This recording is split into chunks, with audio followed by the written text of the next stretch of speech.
आप देख रहे हैं पूर्वांचल। डॉक्टर पर लापरवाही का आरोप, महिला मरीज की मौत, 20 दिन की बच्ची के सर से उठा मां का साया। पति ने कहा न्याय नहीं मिला तो पूरे परिवार के साथ करेगा आत्मदाह। गोरखपुर में एक बार फिर एक अस्पताल के डॉक्टर पर लापरवाही का आरोप परिजनों ने लगाया। कहा कि डॉक्टर के लापरवाही से मरीज की मौत हुई। जहां एक तरफ गोरखपुर जनपद में पुलिस और स्वास्थ्य विभाग फर्जी हॉस्पिटल संचालक और मेडिकल माफियाओं पर कार्रवाई की बात कर रही है, वहीं दूसरी तरफ कुछ हॉस्पिटलों से अभी भी ऐसी भी अप्रिय घटनाएं सामने आ रही है, जो सभी को सोचने पर मजबूर कर रही हैं। ऐसा ही मामला पादरी बाजार क्षेत्र के रहने वाले सूरज शुक्ला के साथ हुआ है।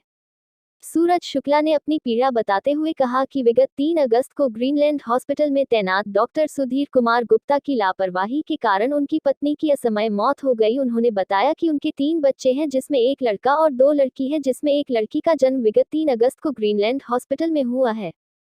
पैदा होते नन्ही बच्ची और दोनों बच्चों के सर से मां का साया उठ गया। इन सब का जिम्मेदार डॉक्टर सुधीर गुप्ता है, जिसके ऊपर कार्यवाही होनी चाहिए। सूरज शुक्ला ने कहा कि अगर 5 सितंबर तक संबंधित विभाग द्वारा दोषी डॉक्टर पर कार्रवाई नहीं किया जाता है तो उसके बाद हम पूरे परिवार के साथ आत्मदाह करेंगे। पूरे घटनाक्रम की जानकारी मैंने एसएसपी से लेकर सीएमओ और मुख्यमंत्री पोर्टल पर किया है, लेकिन दोषी डॉक्टर पर अभी तक कोई कार्रवाई नहीं की गई है। 5 लोग जल्दी हम इतना कहें कि डॉक्टर साहब थोड़ा रुक जाइए, जब नहीं रुके तब फोन लगा के हम डॉक्टर साहब मतलब बिना आप लोग के परमिशन के वो मेडिकल कॉलेज लेके चलेगा? मेडिकल कॉलेज चलेगा। सर मामला है कि doctor Sudhir Gupta Greenland hospital में मैं अपने पत्नी का इलाज करा रहा था पिछले 2 महीने से।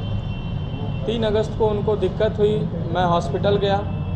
हॉस्पिटल जाने के बाद डॉक्टर साहब ने देखा और कहा कि इनका ऑपरेशन करना पड़ेगा, आप जाइए ब्लड लेके आइए। 3 यूनिट ब्लड हमको बताएं लाने के लिए सर।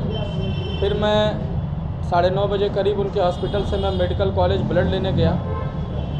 वो बिना मुझसे पूछे लमसम 12 बजे के करीब में हमारे पत्नी का ऑपरेशन कर दिए बिना ब्लड चढ़ाए, जो कि उनके शरीर में ब्लड कम था। उसके बाद 12:15 पे पता चलता है कि हमारे यहाँ लड़की हुई। माताजी से पता चला, फिर हमने पूछा भी माताजी से कि पत्नी कैसी है, जिन्होंने कहा कि डॉक्टर साहब बता रहे हैं ठीक है। फिर सर 1 बजे करीब में हम ब्लड लेके आए। ब्लड लेके जब मैं पहुंचा तो डॉक्टर साहब को मैं ब्लड दिया, उन्होंने 2 यूनिट ब्लड चढ़ाया उनको। ब्लड चढ़ाने के बाद आधे से 1 घंटे के अंदर उन्होंने उनको आईसीयू में शिफ्ट किया। आईसीयू में शिफ्ट करने के बाद सर लमसम 2-2:30 बजे करीब में डॉक्टर साहब आते हैं और बोलते हैं कि जाइए 1 यूनिट ब्लड और 4 यूनिट प्लाज्मा और ले आइए। सर हमने कहा देखिए सर 5 बजे से पहले ये मिलेगा नहीं। उन्होंने कहा कोई बात नहीं, वो हम अभी अपने लिए रखने के लिए मंगा रहे हैं, हो सकता है इनको 2 चढ़ाना पड़े। तो सर फिर मैं मेडिकल गया तो वहाँ पता चला कि टाइम लगेगा, तो किसी ने मुझे बताया फातिमा चले जाइए, तो मैं फातिमा चला गया। फातिमा गए तो वहाँ सैंपल वगैरह हमारा लिए और 4:30 बजे करीब में माताजी का फ़ोन आता है और डॉक्टर बात करते हैं फ़ोन से कि आपके पत्नी को मैं मेडिकल कॉलेज ले चल रहा हूँ, हमारे यहाँ वेंटिलेटर की व्यवस्था नहीं है और हो सकता है उनको वेंटिलेटर पे रखना पड़े। अच्छा, और उस समय गार्जियन में बस माताजी वहाँ मौजूद थी और कोई था नहीं, और मैं फातिमा में ब्लड निकलवा रहा था। हमने डॉक्टर साहब से कहा ठीक है डॉक्टर साहब आप चलिए। उस समय भी मैं डॉक्टर साहब से पूछा पत्नी का क्या हाल है, उन्होंने कहा आप घबराइए मत, कोई दिक्कत नहीं है, यहाँ से अच्छी सुविधा वहाँ है, उसके लिए मैं उनको वहाँ ले चल रहा हूँ। 5:15 पे मैं मेडिकल कॉलेज पहुँचा। सर मेरी पत्नी उस समय ख़त्म हो गई थी, लेकिन डॉक्टर साहब अपना दामन बचाने के लिए उसको वेंटिलेटर पे रखे रहे और 7 बजे उसकी मृत्यु घोषित कर दी। यही मामला है सर। कप्तान साहब से भी मैं मिल चुका हूँ, डीएम साहब के यहाँ भी मैं जा चुका हूँ, सीएमओ साहब के यहाँ भी मैं जा चुका हूँ, मुख्यमंत्री पोर्टल पर भी मैं अपना ये कार्रवाई करने के लिए दे चुका हूँ। शाहपुर इंस्पेक्टर जो हैं डॉक्टर के खिलाफ मुकदमा नहीं लिख रहे हैं। वहाँ के एक एसआई हैं अखिलेश यादव, उनको कल अशोक यादव हैं एसआई, उन्होंने मुझे परसों बुलाया था। जब उन्होंने मुझे परसों बुलाया तो उन्होंने कहा कि आप लोग बैठ के मामले को ख़त्म कर लीजिए। उन्होंने मुझे बुलाया, साथ में उन्होंने डॉक्टर को भी अपने साथ बुला लिया था। मैं वहाँ उनकी बात नहीं सुना, मैं वहाँ से चला आया। फिर मैं कप्तान साहब के आवाज़ पे गया 5 बजे।